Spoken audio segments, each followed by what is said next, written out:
Hello বন্ধুরা, আপনারা সব কেমন আছেন? আশা করি ভালো আছেন।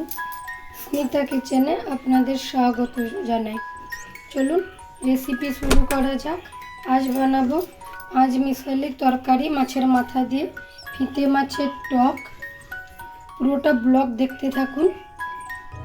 এখানে বগ মাছের ঝাল করব। বগ মাছগুলো নুন হলুদ মেখে নিয়েছি।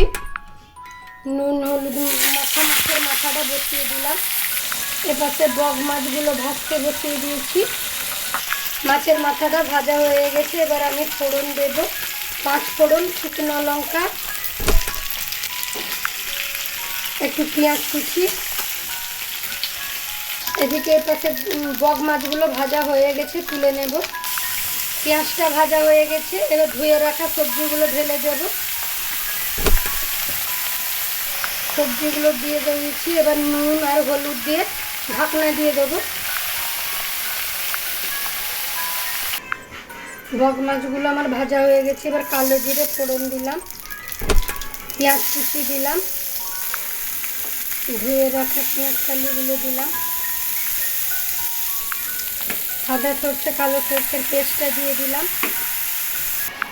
মিক্সি ধোয়া জলটা ওর মধ্যে দিয়ে দিলাম। ভেজে রাখা বগ মাছগুলো এবারে দিয়ে দিলাম।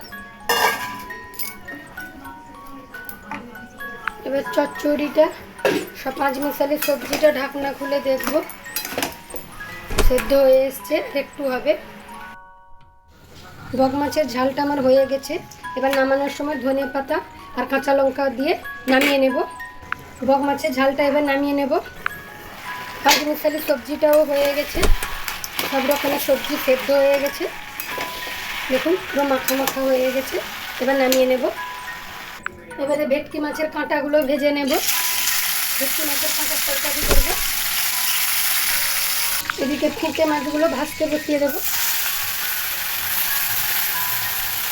ফিতে মাছগুলো ভাজা হয়ে গেছে, এবার তুলে নেবো। এদিকে ভেটকি মাছের কাঁটাগুলো ভাজা হয়ে গেছে, নামিয়ে নিলাম। এই মাছের কাঁটাটা করার জন্য এখানে আমি আদা, জিরে, পেঁয়াজ বাটা আর টমেটো দিয়ে দিয়েছি। আলুর সঙ্গে মশলা থেকে তেল ছেড়ে গেছে, এবার জল দিয়ে দেবো। ফিতে মাছগুলো সব ভাজা হয়ে গেছে। এবার ওই তেলে সর্ষে, 5 ফোড়ন আর শুকনো লঙ্কা ফোড়ন দিলাম। এখানে তেঁতুলের পাক বের করে রেখেছিলাম, তেঁতুলের পাকটা ঢেলে দিলাম। এবার তেঁতুলের পাকের মধ্যে আমি টকটার মধ্যে ফিতে মাছগুলো দিয়ে দিলাম, কাঁচা লঙ্কা চেড়ে দিয়ে দিলাম। এবার টকটা হয়ে গেছে, নামিয়ে নেব। এদিকে ভেটকি মাছের কাঁটা চচ্চড়িটাও হয়ে গেছে, এবার নামিয়ে নেব।